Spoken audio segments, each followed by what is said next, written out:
said to you, it's chicken cooked in red wine, alright? So obviously there's red wine goes into it.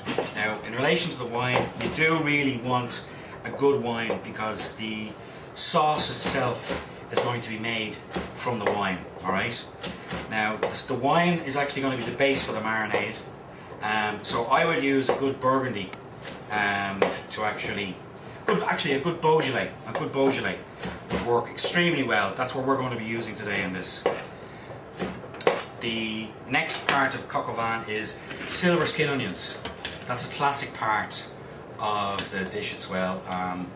Again, these are small onions that are going to be cooked whole as they are. They're going to be going into the marinade as well. Mushrooms, we're going to be quartering these mushrooms. If we really wanted to be, you know, fancy and la-di-da, what we do is we turn these mushrooms, but we're not going to go that far. Carrots, as I said, carrots are optional. You can put them in, which we are doing here, alright? And also as well, lardons of bacon, fresh lardons of bacon, which we have here. We're going to actually prepare this bacon into, we're going to put this bacon into lardons when we're ready to go. We're not quite there yet. And then basically you can as well finish off with a brunoise of potato. Now the potato really should go in at the end, about a half an hour before it's finished cooking. So I have this brunoise potato and carrot here. I'm keeping this aside, and this is going to be kept for when we're actually cooking the veg. So, but this is not going into the marinade. And then the last but not least is, again, this is optional, but I prefer it in the actual recipe, is a good shot of brandy. So does that answer your question? Yes, chef. Okay, now, that's it. Ready to go.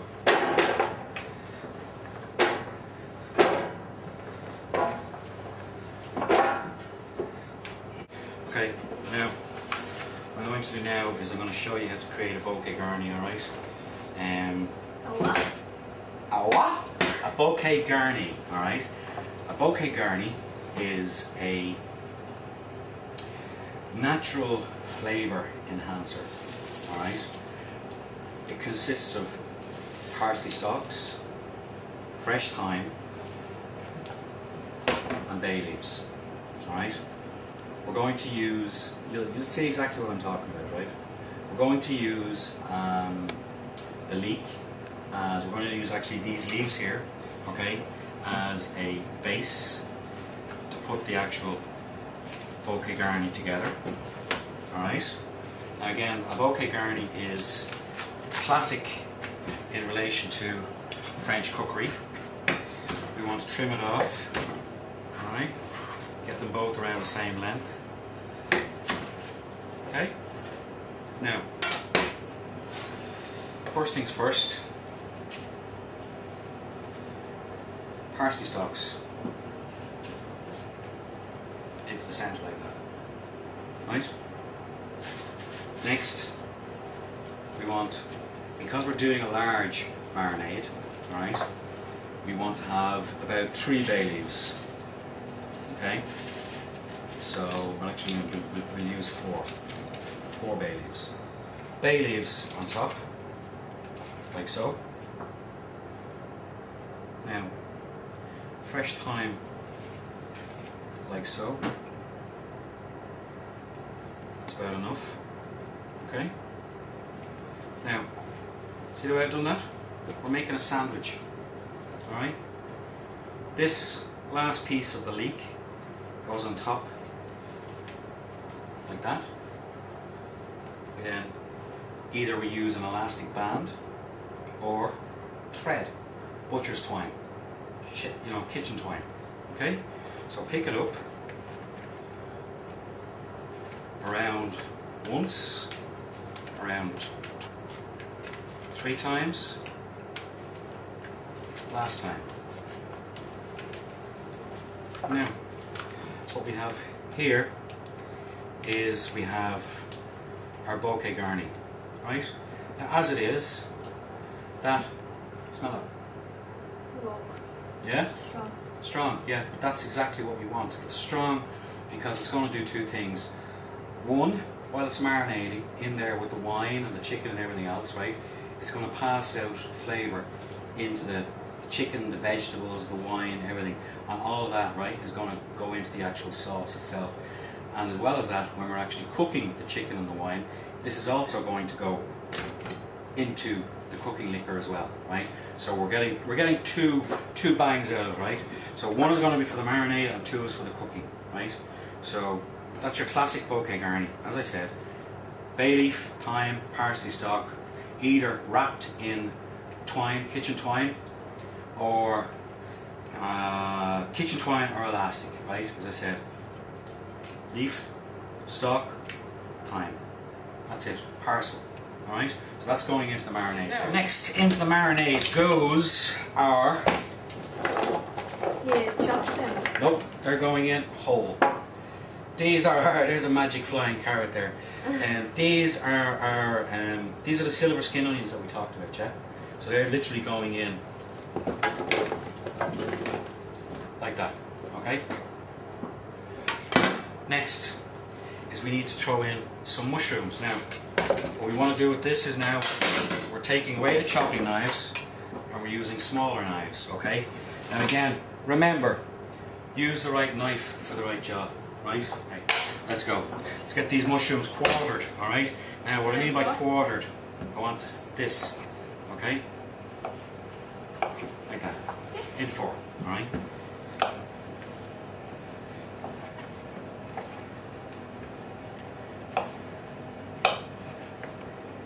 Once we have them done, they're going into the marinade. Alright? Alright, okay, that's that. Now, we can pull that in. Now, how are we doing? Yeah? Straight in, okay?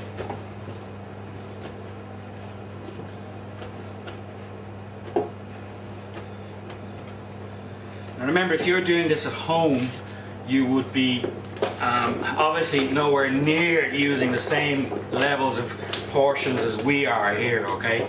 It's just as we said here, we've got a function on that's coming up, so we're doing it in an industrial batch, alright? So that's that. Now, can I have the chicken, please? First things first, legs in, okay? So what we want to do is we want to just bury these down into the actual marinade, or the mirepoix itself, okay? So get them right down into it.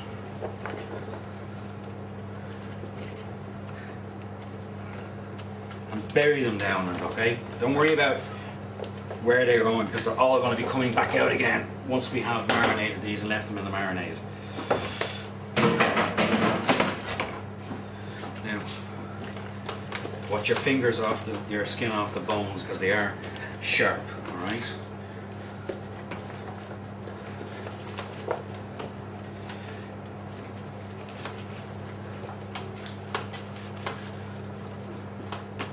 That's it.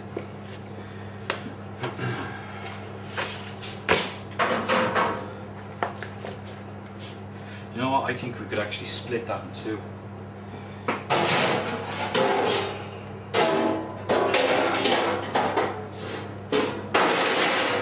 Yep, I think we can split that in two. So let's just take. We can literally halve it. Exactly. Will you remember to remind me to order kitchen twine, yeah? Yeah. Okay, so there's your half. There's your half.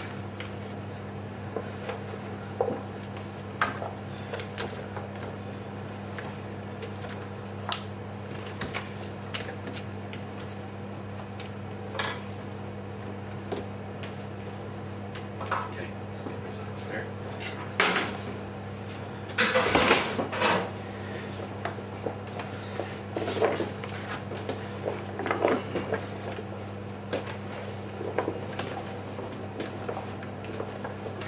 And just get it all the way around, yeah? Make sure as well that the bouquet garni is right down near the bottom, okay? Now, how you fixed? Okay? down. Now, next, we need to get rid of our boards now and just get them offside. While we just finish this off. We're going to be using them again. Okay, right now we have the base ready. What's left to go into this marinade now is the brandy and the wine. Okay, so for this you'd normally use, if you're cooking at home and you're cooking for 2 people, alright, you'd use a shot of brandy, which is around about 2 tablespoons of brandy. Okay, we're not, obviously, so we're using 2 double brandies here. So you can pop yours in there and I'll pop mine in here. Okay, so take those glasses offside for me, please. And now the last is we have our bottle of Beaujolais here. Now we're actually using a good Beaujolais for this. Okay, we're going to use the complete bottle for both of these. So what I'm going to do is I'm just going to split it in half.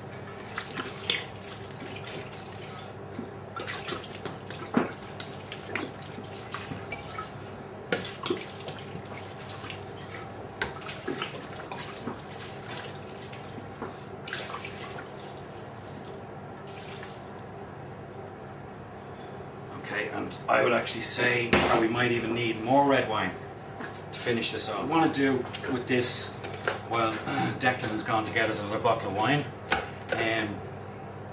is we want to make sure that we get the chicken down into it. Can you see the way it's actually already starting to change colour? Can you see that? It's actually gone slightly darker, so even since we poured that wine in on top. Now by the time this is completed its marinade, right, like as I said, this is going to need a minimum of 60 hours marinating. Alright, 3 days. Okay, it's a long time, yeah, but the whole thing about it is that the process at the end of it is well worth the wait. Okay, because the end result flavour wise is absolutely spectacular. So we have another bottle of wine just coming into us now. That's great, thank you. Now, okay, so now we're just finishing off the marinade here, and this is all going to go into this now.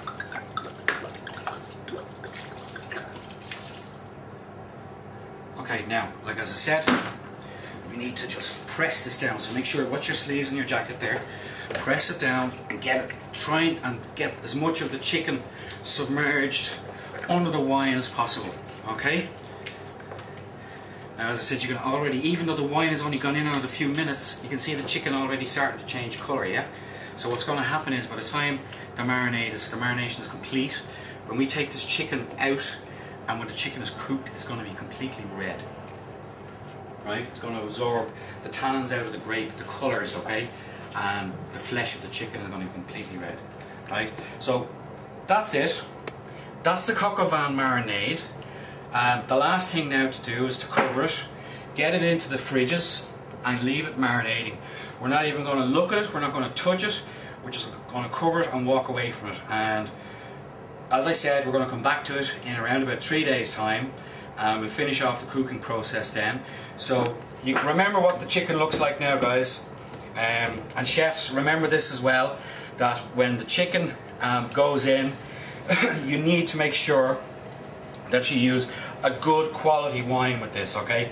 Because it's the wine that's actually going to be used to create the sauce. So what you don't want is, you don't want a cheap bottle of wine to go in onto this, because all that's going to happen is it's just going to reflect the end result in the sauce, okay? So that's it, chefs. I'll talk to you when we're back cooking this off, and we'll see you in 3 days' time.